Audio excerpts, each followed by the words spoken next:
আজকে আমাদের সমাজে অবহেলিত আলেমরা, অবহেলিত ইমাম সাহেবরা, অবহেলিত বড় বড় অখ্যানী বুজুর্গণের দিনগুলা, কথা কি ভুল বললাম?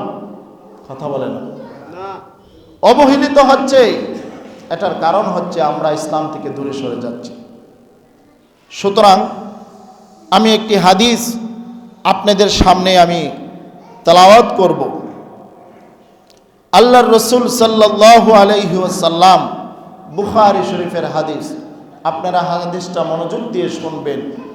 আমার নবী ১৫০০ বৎসর পূর্বে যেটা মুখ দিয়ে জবান দিয়ে উচ্চারণ করে গেছে, আজ বৈজ্ঞানিক বলেন বিভিন্ন রিসার্চের মাধ্যমে আজকে এই প্রথাগুলা প্রমাণ হচ্ছে। ঠিক কিনা বলেন? এই বিজ্ঞান আসছে কোথায় থেকে? কোরআন থেকে। কোরআন রিসার্চ করুন ভালো করে। বিজ্ঞানে যা বিজ্ঞানে পড়ে পড়াশোনা করে, দার্শনিক পড়াশোনা করে বের করবে, এটা আপনি কোরআন থেকে বের করতে পারবেন। সুবহানাল্লাহ বলেন।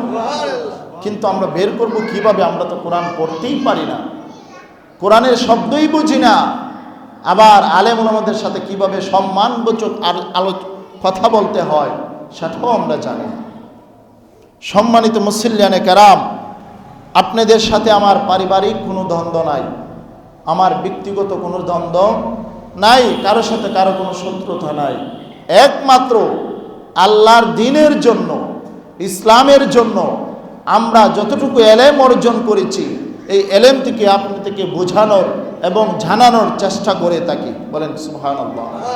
না হয় কিয়ামতের দিন আলেম হওয়ার কারণে সত্য কথাগুলি যদি আমাদের মুখ থেকে যদি না আসে, আমাদের জবান থেকে যদি না আসে, আল্লাহর রসুল সাল্লাল্লাহু আলাইহি সাল্লাম বলছেন কিয়ামতের ময়দানে এক শ্রেণীর আলেমকে তাকে তার সঠিক কথা বলার না কথার কারণে তার জিহ্বাকে ছেলাই করা হবে। জোরে কন্না নাউজুবিল্লাহ। আমাদের দায়িত্ব এবং কর্তব্য জাতিকে বোঝানো, হেদায়েতের মালিক, আরো জোরে বলেন, হেদায়েতের মালিক আল্লাহ। দুনিয়ার কোনো মানুষের কাছে হেদায়েত নাই। আন আব্দুল্লাহ ইবনে উমর ইবনে আজিজ রাদিয়াল্লাহু তাআলা আনহু قال سمعت رسول الله صلى الله عليه وسلم إن الله لا يقبض العلم انتزاعا ينتزعه من الناس। হযরত আব্দুল্লাহ ইবনে আমর ইবনুল আস রাদিয়াল্লাহু তাআলা আনহু থেকে বর্ণিত, তিনি বলেন আমি রাসূলুল্লাহ সাল্লাল্লাহু আলাইহি সাল্লামকে বলতে শুনেছি। বুখারী শরীফের হাদিস। আমি রাসূলুল্লাহ সাল্লাল্লাহু আলাইহি সাল্লামকে বলতে শুনেছি, আল্লাহ তাআলা মানুষদের থেকে জোর করে এলেম চিনিয়ে নেবেন না, বরং আলেমদেরকে উঠিয়ে নেওয়ার মাধ্যমে এলেম উঠিয়ে নেবেন। আল্লাহু আকবার। অর্থাৎ পৃথিবীর থেকে আমার আল্লাহ এলেমকে উঠিয়ে জোর করে নেবেন না। কিসের মাধ্যমে এলেম উঠিয়ে নেবেন? নবীজি বলছেন ইন্নাল্লাহ, নিশ্চয় আমার আল্লাহ, লা ইয়াকবিদ ইলমিন ইনতিজাআন ইয়াতাজিজু মিনান নাস, মানুষের মধ্য থেকে আমি কিছু নেককার আলেম, নেককার বান্দা, নেককার আল্লাহর ওলি রয়েছে, যেই এলেমের বুজুর্গণে দিনদেরকে আমি আল্লাহ তাআলা মৃত্যুর মাধ্যমে উঠিয়ে নিয়ে আসব। এবং আলেমরা যখন পৃথিবী থেকে উঠে যাবে, আলেম ছাড়া শূন্য পৃথিবী হয়ে যাবে, তখন বুঝতে হবে কিয়ামত আর বেশি দূরে। আর জোরে বলেন না। আল্লাহ কি এলেম গজব দিয়া নিব? কথা বলে না। কোনো বার্তাবাহক পাঠাইব? কিছু পাঠাইবে না। আলেমদেরকে আল্লাহ পাক মৃত্যুর মাধ্যমে, একটা আলেম সমাজের জন্য একটা আলোর দিশারি, শুধু সমাজ নয় পৃথিবীর জন্য সে একটা উত্তরাধিকারী সূত্রে, যেভাবে নবীজি বলছেন ইন্নাল উলামা ওয়ারাসাতুল আম্বিয়া, আমি নবীজি আমি কোনো সম্পদ রেখে যাই নাই, আমি কোনো ওয়ারিস হিসেবে কোনো কিছু রেখে যাই নাই, যারা আমার পরে সেটা দখল করবে, তারা উপভোগ করবে। শুধুমাত্র আল্লাহর কোরআনের কিতাব এলেম আমি রেখে দিয়েছি, যেই এলেম যারা অর্জন করবে তারা আমার উত্তরসূরি হয়ে যাবে। আলেমদের মর্যাদা আমার আল্লাহ পাক নিজে বাড়িয়ে দিয়েছেন, আমার নবী বলে গিয়েছেন। আপনি আমি সাধারণ মানুষ আলেমদের মর্যাদা দিতে চাই না, বুঝতেও চাই না। কি দুর্ভাগ্য আমাদের। আমি হাদিসটা শেষ করছি। আল্লাহ বলেন এলেম উঠিয়ে নেবেন কিসের মাধ্যমে? আলেমদেরকে, কথা বুঝতে পারতেছেন তো আমার? আলেমদেরকে উঠিয়ে নেওয়ার মাধ্যমে আল্লাহ এলেমকে উঠিয়ে নেবেন, বরং আলেমদেরকে যখন কোনো আলেম বাকি থাকবে না তখন লোকেরা জাহিলদেরকে নেতা হিসাবে গ্রহণ করবে। নাউজুবিল্লাহ। বর্তমান প্রেক্ষাপটে মিল আছে কিনা আমাকে আপনারা বলতে হবে না, আপনাকে বুঝে নেবেন। যখন আলেম উঠে যাবে, এলেম উঠে যাবে, তখন সমাজে নেতৃত্ব দেয় মূর্খ লোক যারা, তারা। ঠিক কিনা বলে? অনেক লোক দেখবেন তার কোনো যোগ্যতা নাই, টাকা আছে, পয়সা আছে এবং ক্ষমতার দাপট আছে, ভয়ে থাকে নেতা হিসাবে মানুষ গ্রহণ করে। ঠিক কিনা বলে? অথচ সে এলেমই জানে না, সে কিভাবে কথা বলতে হয় সেটাই জানে না, তাকে ক্ষমতার চেয়ারের মধ্যে বসিয়ে দেয়। নবীজি বলছেন চমৎকার কথা, লোকেরা জাহিলদের নেতা হিসাবে গ্রহণ করবে, অতঃপর তাদের কাছ থেকে মাসালা জিজ্ঞাসা করা হবে। এখন মাসালা জিজ্ঞাসা করেন আলেমদের কাছ থেকে, আলেমরা যখন থাকবে না তখন কিছু সময় দেখবেন কিয়ামতের পূর্ব মুহূর্তে আলেমদের কাছে না গিয়ে সাধারণ মানুষের কাছে কি মাসালা জিজ্ঞাসা করে, ফতোয়া জিজ্ঞাসা করে। ধরেন সাধারণত মসজিদের সভাপতি, মসজিদের সেক্রেটারি, আপনারা আবার মাইন্ড করেন না, শুধু এই মসজিদ না, যে কোনো জায়গার একজন মসজিদের সভাপতি সেক্রেটারির কাছে যদি কোনো মুসল্লি গিয়া মাসালা জিজ্ঞাসা করে, তার মাসালার উত্তর দেওয়ার ক্ষমতা আছে? কথা বলেন।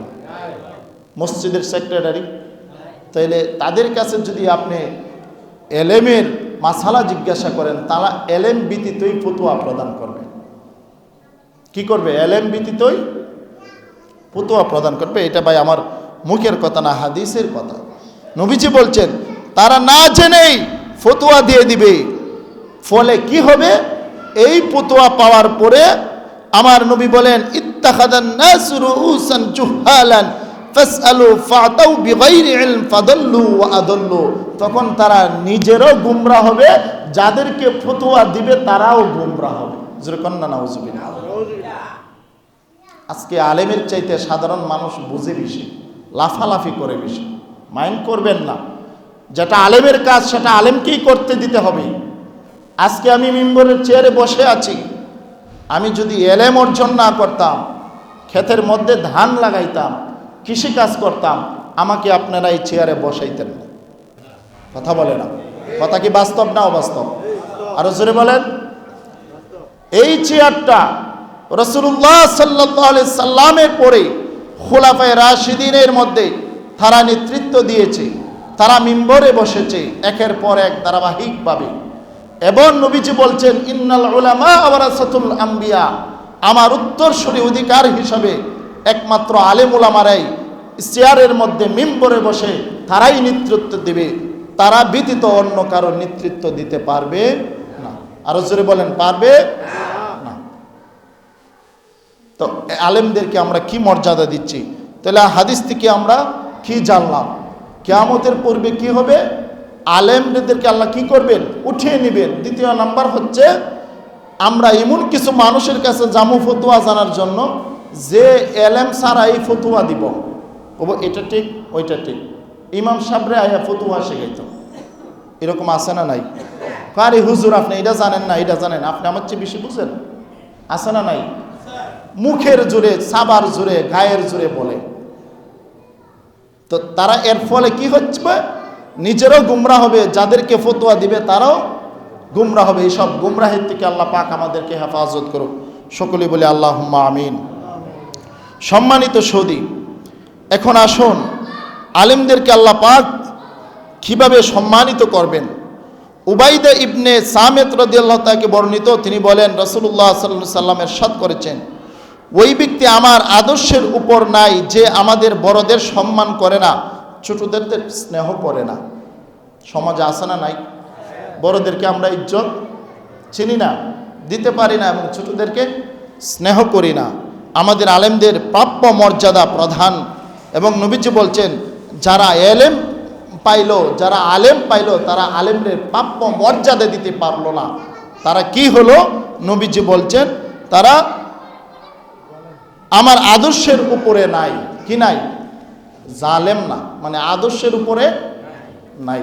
তা নবীজির আদর্শের উপরে থাকতে হলে বড়দেরকে সম্মান দিতে হবে, ছোটদেরকে স্নেহ করতে হবে, আলেমদেরকে তার যতটুকু প্রাপ্য মর্যাদা সেই মর্যাদা আমাদেরকে দিতে হবে। যেরকম সুবহানাল্লাহ। আল্লাহর নবী রাহমাতাল লিল আলামিন দু জাহানের বাদশা সরকার দু আলম বলেছেন, মৃত্যুর পরও আলেমের নেক আমল জারি থাকবে। যেরকম আল্লাহু আকবার। আল্লাহর নবী রাহমাতাল লিল আলামিন দু জাহানের বাদশা সরকার দু আলম নূর নবী, হায়াতুন নবী, জিন্দা নবী, আজ থেকে ১৫০০ বছর পূর্বে ডাক দিয়া কয়, আমার সাহাবী কেরামদেরকেও, আমার সাহাবাই কেরাম শোনো, দুনিয়ার জমিনে আমি নবী কোনো সম্পদ রেখে যাইতে পারি নাই, কিন্তু আমি নবীজির পক্ষ থেকে 2টা জিনিস রেখে যাচ্ছি। বিদায় হজের সময় নবীজি ভাষণ দিয়েছিলেন, একটা হচ্ছে আল্লাহর কোরআন, 2টা হচ্ছে আমি নবীর আদর্শ। যারা আল্লাহর কোরআন এবং নবীর আদর্শকে ধরে রাখতে পারবে তারাই এলেমের অধিকারী হতে পারবে, আর যারা সেই এলেম অর্জন করতে পারবে তারা হয়ে যাবে আমি নবীর উত্তরাধিকারী। আলেমদের মর্যাদা কম না বেশি? আর জোরে বলেন, কম না বেশি? আল্লাহর নবী বলেন, মানুষ মৃত্যুবরণ করার সঙ্গে সঙ্গে তার আমল বন্ধ হয়ে যায়। কি হয়ে যায়? প্রতিটি মানুষ যখন মৃত্যুর স্বাদ গ্রহণ করবে, মৃত্যুর সাথে সাথে তার দুনিয়ার সব আমল বন্ধ হয়ে যাবে। আমার নবী বলেন, একজন আলেম জীবিত অবস্থায় এলেম বিতরণ করার কারণে অনেকে উপকৃত হয়েছেন, সেজন্য মৃত্যুবরণ করার পরেও তার সওয়াব তিনি পেতে থাকবেন। আল্লাহু আকবার। দুনিয়ার সাধারণ মানুষ যেটা পাবে না, আলেমরা ইন্তিকাল করলে সেটা পাবে। সুবহানাল্লাহ কন্যা। আল্লাহ বলেন, আলেমদের জবান থেকে অনেক মানুষ কোরআন শুনে, অনেক মানুষ হাদিস শুনে, দ্বীনের আলোচনা শুনে, দ্বীনের আলোচনা শোনার পরে যেমনিভাবে উদাহরণ আমি মামুনুর রশিদ জিলানী আপনাদেরকে আলোচনা করতেছি, আমার আলোচনার কারণে যদি 1-2টা মানুষও যদি উপকৃত হয়, 2টা মানুষ যদি নামাজি হয়, আর 2টা মানুষ যদি ভালো হয়ে যায়, কিয়ামতের কঠিন ময়দানে আমার আল্লাহ বলবেন ফেরেশতাদেরকে, ওই যে মামুনুর রশিদ জিলানীর আলোচনার শোনার কারণে 2টা মানুষ ভালো হয়েছে, তারা যতদিন পৃথিবীতে নেক আমল করবে, তাদের নেক আমলের সাথে সাথে তার কবরের মধ্যে, আমি আলেমের কবরের মধ্যে নেক পৌঁছায়া দেও। আল্লাহু আকবার। আমার নবী বলেন, মৃত্যুর পরে আলেমদের আমলনামা জারি থাকে। এই প্রসঙ্গে বিখ্যাত সাহাবী হযরতে আবু হুরায়রা রাদিয়াল্লাহু তাআলা আনহু থেকে বর্ণিত, তিনি বলেন, আল্লাহর নবী রাহমাতাল লিল আলামিন, মানুষ যখন মারা যায় তখন তারা আমল বন্ধ হয়ে যায়, 3টি উৎস থেকে তা অব্যাহত থাকে। এর মধ্যে 3টা আমল ব্যতীত সব আমল বন্ধ হয়ে যায়। কয়টা আমল? 3টা আমল। এর মধ্যে একটা আমল হচ্ছে সদকায়ে জারিয়া। কি? এটা আমরা অনেকে শুনে থাকি। সদকায়ে জারিয়া, মসজিদের মধ্যে কিছু জিনিস টাকা দান করেছেন, একটা টাইলস দিছেন, এই টাইলসটা যতদিন থাকবে ততদিন আপনার আমলনামা সওয়াব যাবে। কি যাবে? সওয়াব যাবে। মসজিদে জায়গা দিয়েছেন, কিয়ামত পর্যন্ত এই জায়গার মধ্যে যত মানুষ আমরা এখন নামাজ পড়তেছি, আজকে যারা এই মসজিদের নির্মাণ করে গেছে, জায়গা দিয়ে গেছে, তারা হয়তো যারা দুনিয়াতে নাই, তাদের কবরের মধ্যে সওয়াব কিয়ামত পর্যন্ত পৌঁছতে থাকবে। এটাকে বলা হয় সদকায়ে জারিয়া। এটা সাধারণ মানুষ করতে পারবে, যাদের টাকা আছে, পয়সা আছে। আজকে আমরা কৃপণ হয়ে যাচ্ছি, দিন দিন কৃপণ হয়ে যাচ্ছে। গত জুমায় আমার কেশিয়ার সাহেব বলছে যে টাকা কমে গেছে হুজুর, এখন মানুষ দিতে চায় না। আমি বললাম, দেখেন, সময় তো সব সময় এক স্রোতে যায় না, উজান বাটি হাসে, মানুষের পকেটে সবসময় অর্থ টাকা পরিপূর্ণ থাকে না। যাই হোক, সব কিছুর মালিক আল্লাহ। এই সপ্তাহ কম পড়ছে, আগামী সোমবার আরও কথা বলে না, বাড়তে পারে কি না? তো টাকা যাদেরকে দিচ্ছে আল্লাহ, তারা দিবেন, মন খুলে দিবেন, এমনভাবে দিবেন। আপনি নবীজি বলছেন ডান হাতে দিবেন, বাম হাতে যেন টেন না পান। কারণ আপনাকে আল্লাহ সম্পদওয়ালা বানিয়েছেন আপনি আল্লাহকে খুশি করার জন্য। আসল সম্পদের মালিককে আরো জোরে বলেন। কথার কথা আমি বলে থাকি, আপনি 50 লক্ষ টাকার মালিক, 1 থেকে 1.5 লক্ষ কোটি টাকার মালিক, কিন্তু আপনি যখন মৃত্যুবরণ হবে আপনার দেহটার থেকে প্রাণটা চলে যাবে, সাথে সাথে আপনার ব্যাংকের অ্যাকাউন্ট আপনার আত্মীয় স্বজনের কাছে চলে যাবে, ঠিক কিনা বলেন? আর না আপনার নামে জারি থাকবো, কবরে লিয়ে যাইব? কথা বলে না। এই টাকা ব্যাংকে রেখে লাভ কি? রাসূলুল্লাহর হাদিস, রাসূলুল্লাহ বলেছেন জমানো টাকা নবীজি পছন্দ করতেন না। বাইতুল মাল থেকে নবীজি যখন মানুষের প্রাপ্য বুঝাই দিতেন, উনি ইচ্ছা করলে পারতেন, অতিরিক্ত চাহিদার উপরে উনি নিয়ে জমাট করে রাখতেন, কিন্তু এটা নবীজি পছন্দ করতেন না। হাদিসে নাই আমরা দেখা যায় বাঁচবো 20 বছর, জমাট করে রাখি 100 বছরের সময়। কথা বলেন ঠিক না বেঠিক? তারও কোনো গ্যারান্টি নাই। এজন্য রিজিকের মালিক আল্লাহ। আমরা আলেম উলামা অল্প টাকা বেতন পাই, এই বেতন দিয়ে কি আমাদের সংসার বর্তমানে চলার কথা? আপনাদের কাছে প্রশ্ন, 10 থেকে 12 হাজার টাকা বেতন, বর্তমান নিত্য পণ্যের দাম যেভাবে বাড়ছে, একটা আলেম 10-12 হাজার টাকা কিভাবে চলে ভাই? আমার তো বিবেকে দেয় না। যাদের পয়সা আছে, অনেক ছেলেদের পকেট খরচ মাসে 10,000 টাকা লাগে, ঠিক কিনা বলেন? তাছাড়া একটা আলেমের একটা সংসার, একটা বাচ্চা, তার মা বাপ, তার পরিবার। আবার আলেম ওলামারা যদি একটু ওয়াজ মাহফিলে যায়, আমরা যারা মুসল্লি কেউ মাইন্ড করবেন না, শুধু আমার মসজিদের কথা বলতেছি না, এখন একটা ওয়াজের সিজন, আমরা কিন্তু বিভিন্ন মাহফিলে যাই। আজকে আমি মাহফিলে যাব মৌলভীবাজার, একটা প্রোগ্রাম আছে।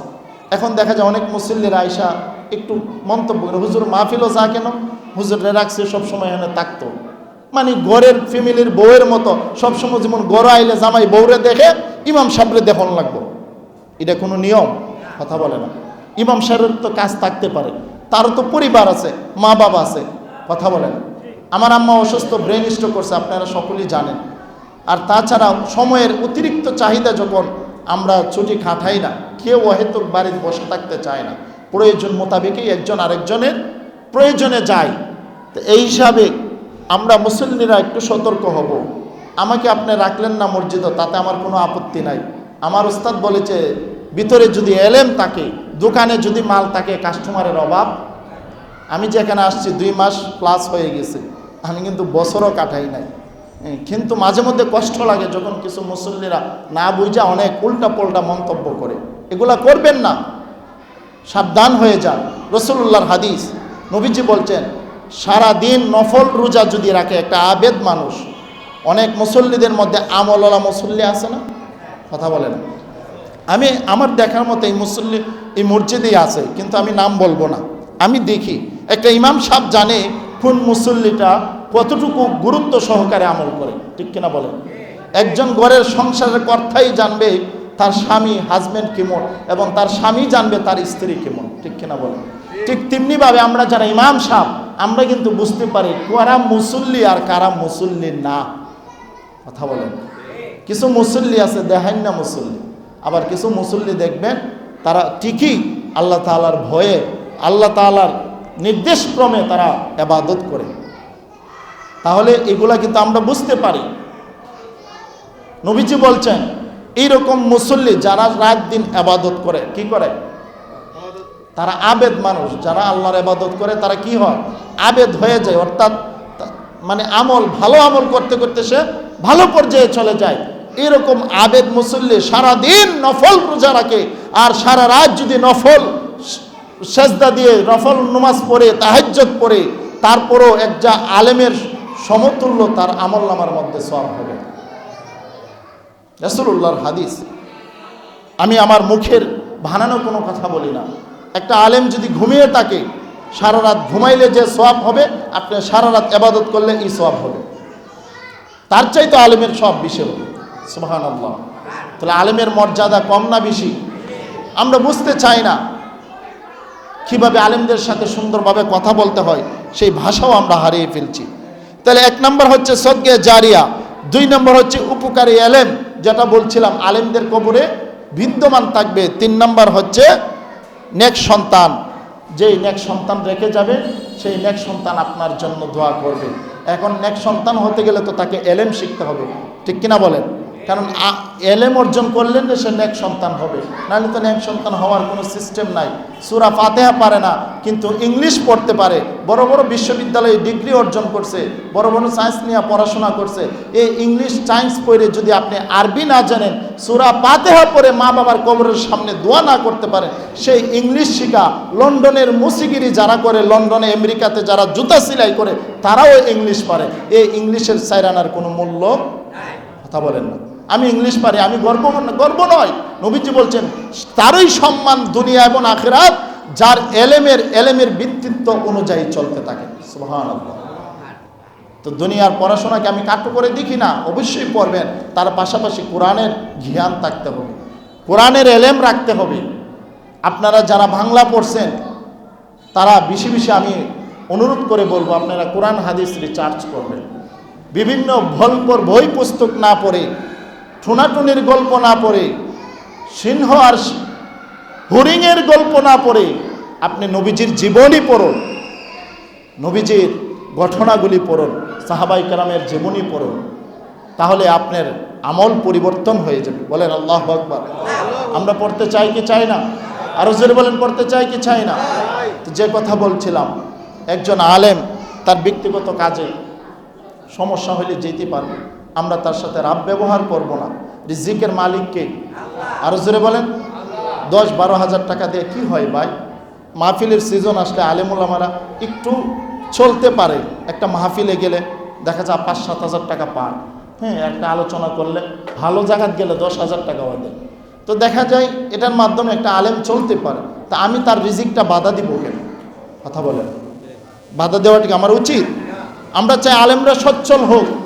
আলেমরা সচ্ছল হলে তাদের টাকা দিয়া ব্যবসাখানায় যাবে না, তাদের টাকা দেওয়া মসজিদ মাদ্রাসা হবে, ঠিক কিনা বলেন? এজন্য আলেমদেরকে সচ্ছল করার চেষ্টা করুন। তারাই আপনার কয় না যে শিক্ষা জাতির মেরুদণ্ড, সেটা দুনিয়ার জন্য হতে পারে, কিন্তু আসল মেরুদণ্ড হচ্ছে ইসলামী নৈতিকতা শিক্ষা। জোরে বলেন ঠিক না বেঠিক? সম্মানিত হাজিরিন, কথা আর বেশি লম্বা করব না। এখানে অনেক হাদিস আরও রয়েছে বলার, কিন্তু আমার সময় স্বল্পতার কারণে আমি বলতে পারছি না। এজন্য আমার একটা অনুরোধ থাকবে। নবীজি বলছেন, আল্লাহ বলছেন ফাসআলু আহলা যিকরি ইন কুনতুম লা তা'লামুন, যদি তোমরা না জানো তাহলে জ্ঞানীদের কাছে জিজ্ঞাসা করো। সুবহানাল্লাহ। অনেক কিছুই আমরা জানি না, আলেমদের কাছ থেকে আমরা জেনে নেওয়ার চেষ্টা করব, আলেমদেরকে ইজ্জত করব। নবীজি বলছেন মান সালিমাল মুসলিমুনা মিন লিসানি ওয়া ইয়াদি, যার মুখ এবং হাত জবানকে পবিত্র রাখতে পারছে সেই হচ্ছে প্রকৃত মুসলমান।